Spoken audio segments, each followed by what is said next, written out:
అందరి నమస్కారం. ఈ రోజు కోసమే కదా మనం ఎదురు చూసింది. ఇలాంటి సుపరిపాలన కోసమే కదా మనం ఈరోజు చంద్రబాబు నాయుడు గారికి, నారా లోకేష్ గారికి, కూటమి ప్రభుత్వానికి ఓటేసింది.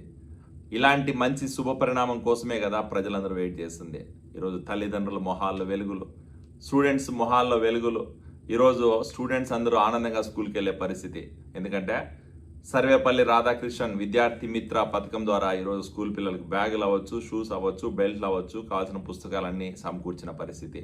అలాగే మధ్యాహ్నం పౌష్టిక ఆహారం ఇవ్వడం కోసం డొక్కా సీతమ్మ ఈరోజు మధ్యాహ్న భోజన పథకం కింద ఈరోజు చాలా పోషకాహారాలు, చాలా మంచి ఆహారం పెట్టే పరిస్థితి మధ్యాహ్నం భోజనం ద్వారా.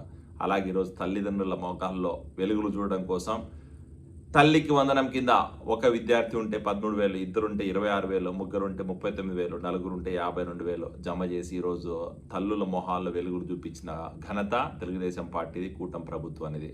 ఈరోజు విద్యాశాఖలో సమూల్యమైన మార్పులు తీసుకొచ్చే దిశగా విద్యా వ్యవస్థలో ఈరోజు ఎన్నో మార్పులు తీసుకురావడం కోసం ఎన్నో సంస్కరణలు తీసుకొస్తున్నాడు నారా లోకేష్ గారు. ఈరోజు ఇచ్చిన మాట ప్రకారం సూపర్ 6లో కార్యకర్తలు తల ఎత్తుకొని తిరిగే విధంగా ఈరోజు ఇచ్చిన తల్లికి వందనం హామీని నెరవేర్చాం.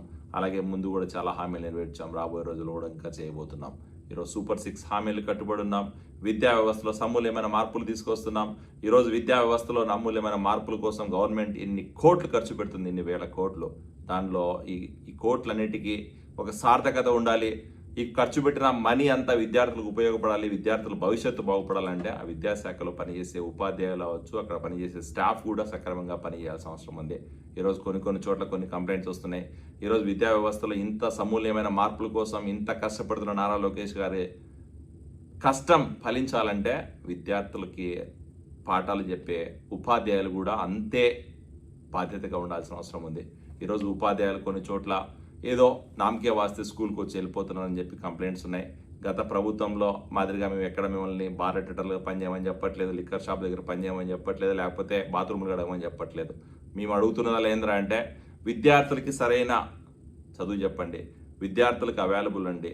ఇంగ్లీష్ మీడియం అవ్వచ్చు, తెలుగు మీడియం అవ్వచ్చు, మ్యాథ్ అవ్వచ్చు, సైన్స్ అవ్వచ్చు, సోషల్ అవ్వచ్చు, లేదా ఇంకొక సబ్జెక్ట్ అవ్వచ్చు. అన్ని సబ్జెక్టులు ఈరోజు విద్యార్థులకి సరైన బోధన అవసరం ఉంది. ఖచ్చితంగా విద్యా వ్యవస్థలో ఇన్ని మార్పులు తీసుకురావడం కోసం, విద్యార్థుల భవిష్యత్తుని తీర్చిదిద్దడం కోసం కూటమి ప్రభుత్వం ఇన్ని వేల కోట్లు ఖర్చు పెడుతుంది. ఆ వేల కోట్లకి సార్థకత ఉండాలంటే ఉపాధ్యాయులు సక్రమంగా పనిచేయాల్సిన అవసరం ఉంది. ఉపాధ్యాయులు ఇచ్చిన బాధ్యతను నెరవేర్చాల్సిన అవసరం ఉందని చెప్పి కోరుకుంటున్నాం. ఖచ్చితంగా ఈరోజు నారా లోకేష్ గారు చేస్తున్న ఈ కష్టానికి, నారా లోకేష్ గారు ఈరోజు చేస్తున్న కృషికి మనం కూడా తోడ్పాటు ఉండాలని చెప్పి, అలాగే కార్యకర్తలందరూ కూడా ఈరోజు కాలర్ ఎగరేసుకొని చెప్పండి. ఇచ్చిన హామీ నెరవేర్చాం, తల్లికి వందనం ఇచ్చినాం, మధ్యాహ్న భోజనం ఇంప్లిమెంట్ చేసినాం. ఈరోజు విద్యార్థి మిత్ర ద్వారా స్టూడెంట్స్కి అన్ని కావాల్సిన సమకూర్చాం. అలాగే విద్యా వ్యవస్థలో సమూల్యమైన మార్పులు తీసుకొస్తున్నాం. రాబోయే రోజుల్లో కూడా ఇలాంటి పరిస్థితే ఉంటుంది. ఇచ్చిన ప్రతి హామీని నెరవేరుస్తామని చెప్పి ఘంటాపదంగా ఊరు వాడ తిరిగి చెప్పండి. జై తెలుగుదేశం, జై చంద్రబాబు నాయుడు, జై లోకేష్ అన్న. Thank you.